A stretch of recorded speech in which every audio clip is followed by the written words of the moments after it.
Bom, hoje eu vou falar da pera da angústia, que também é chamada de pera papa, por ter sido muito usada na época da Inquisição, ou de pera da confissão. Esse método de tortura geralmente não era letal, então ele era empregado em sessões de tortura que também possuíam outros métodos de punição.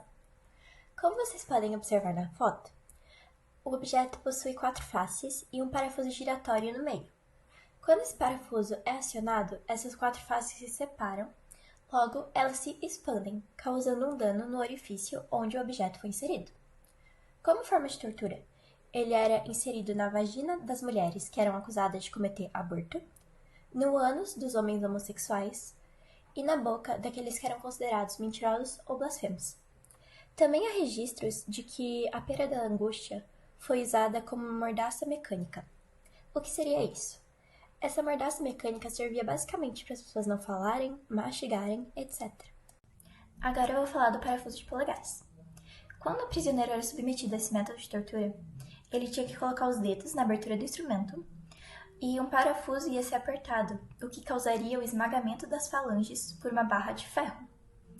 Por causar muita dor, esse método era utilizado em interrogatórios, pois era um método bem lento e os carrascos só queriam receber confissões, basicamente.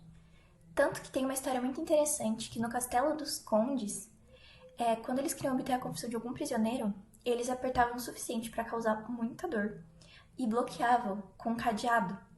E o prisioneiro podia ficar assim por dias. E mesmo depois desses dias, o prisioneiro não quisesse confessar, o carrasco simplesmente ia pegar e quebrar as pontas dos dedos dele com um martelo.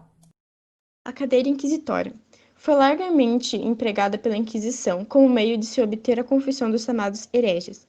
A estrutura de madeira tinha em média 2.000 pontas, além dos fechos que prendiam o acusado pelas mãos, pernas e às vezes tronco.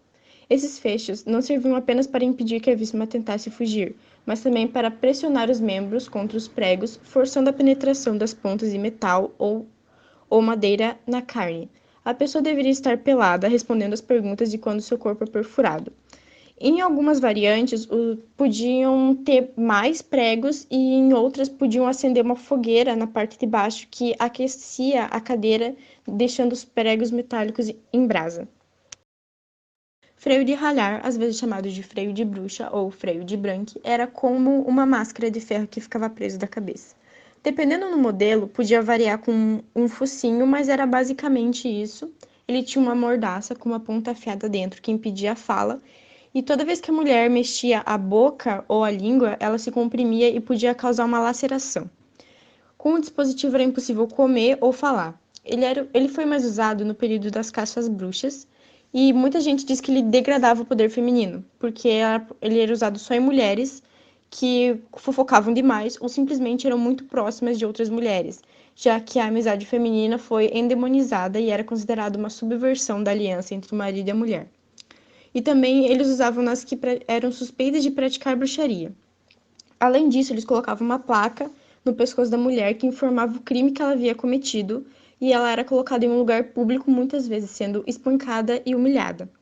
O método de tortura e punição foi adaptado para o uso das colônias europeias e se chamava Máscara de Flanders, e nesse caso ele foi usado como um artefato de punição e controle da escravidão. Desmembramento. Basicamente, era dividir a vítima em 4 partes. Foi um dos castigos medievais mais aplicados por países europeus durante a Idade Média. Ele consistia em amarrar os membros das vítimas em cavalos e disparar rapidamente com animais em direções contrárias.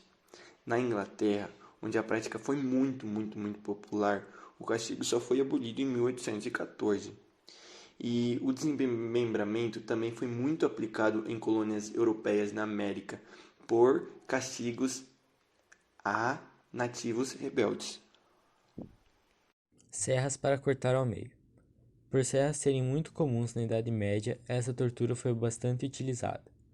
Era utilizada para matar pessoas acusadas de bruxaria, adultério, assassinato e blasfêmia.